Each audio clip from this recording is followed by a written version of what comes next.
আমাদের ঘাড়ে চেপে বসা এক অত্যাচার, নির্যাতনকারী, সীমা লঙ্ঘনকারী এক ফ্যাসিস্ট, যারা মানুষের ভোট চুরি করেছে, মানুষকে ভোট দিতে দেয় নাই, জোর করে এমপি বানিয়ে আমাদের এলাকার উপর অত্যাচার নির্যাতন করিয়েছে। এবং যারা এলাকার বিনা ভোটের এমপি ছিলেন বা কমিশনাররা ছিলেন, তারা কেউ আপনাদের ভোটে নির্বাচিত হয়নি। যারা এমপিরা ছিলেন তারা এই এলাকার সন্তান ছিলেন না, তারা বহিরাগত ছিলেন। তারা দিনের বেলা এখানে এসে যত সব মানুষের উপর অত্যাচার, নির্যাতন, নিপীড়ন, এই এলাকা থেকে লুটপাট, এবং রাতের বেলা শেষে অন্য এলাকায় গিয়ে তারা নিজের বাড়িতে ঘুমাতেন। এবং তাদেরকে এলাকার আমাদের এই শ্যামপুরের কিছু স্থানীয় মানুষ তাদেরকে আশ্রয় প্রশ্রয় দিয়েছে।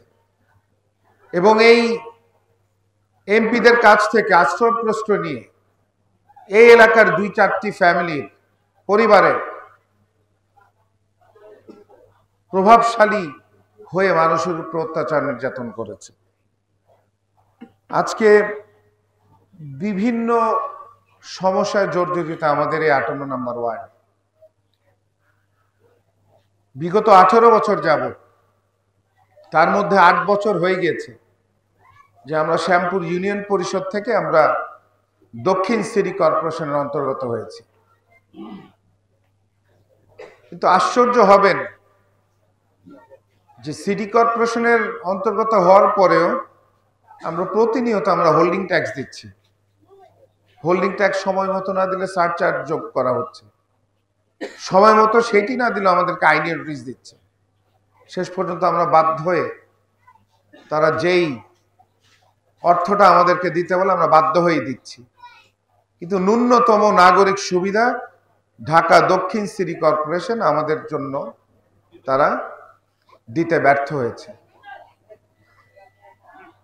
একটি বড় কারণ হচ্ছে যে রাষ্ট্রে কোনো দায়বদ্ধ অথবা মানুষের কাছে জবাবদিহিতার কোনো সরকারি 18 বছর ছিল না। রাষ্ট্রের কর্মচারী, কর্মকর্তা বৃন্দ, রাষ্ট্রের বিভিন্ন সেবামূলক প্রতিষ্ঠান তখনই প্রত্যেকটি এলাকায় সেবা নিশ্চিত করবে যখন সরকার জনগণের প্রত্যক্ষ ভোটে নির্বাচিত হবে এবং জনগণের কাছে দায়বদ্ধ থাকবে। কিন্তু বিগত 18 বছর আমরা দেখেছি তার ঠিক উল্টা চিত্র। এখানে অনেকে বলেছেন, এক ভাই, আমার অনেক যুবক ভাই বলেছেন যে আমি যেন এলাকার মানুষের হই, যাতে কোনো দলের না হই। আমি ধন্যবাদ জানাই আপনাকে এই কথাটি বলার জন্য। এই কথাটি বলা একেবারেই স্বাভাবিক। আপনারা জানেন বিগত 18 বছর যাবত আমরা এই এলাকার মানুষের বিভিন্ন দাবি নিয়ে, বিশেষ করে বাংলাদেশের প্রতিটি শ্রেণী পেশার মানুষের ভোটাধিকার নিশ্চিত করার জন্য আমাদের যান জীবন ঝুঁকি নিয়ে আমরা রাজপথে লড়াই সংগ্রাম করেছি। আমরা বারবার এই রাজপথ থেকে, এই এলাকার রাজপথ থেকে গ্রেফতার হয়েছি এবং আমাদেরকে জেলে নেওয়া হয়েছে, আমাদেরকে মানসিক নির্যাতন করা হয়েছে, আমাদেরকে রিমান্ডের নামে প্রতিনিয়ত হয়রানির শিকার করা হয়েছে। আবার জেল থেকে মুক্তি পেয়ে আমরা আবার মানুষের জন্য আবার একই দাবি নিয়ে আমরা আবার রাজপথে গিয়েছি। সেখানে আমাদের শুধু আমরাই নয়, আমাদের পরিবারের প্রত্যেকটি সদস্য সবাই ক্ষতিগ্রস্ত হয়েছে, সবার জীবনের ঝুঁকিতে পড়েছিল।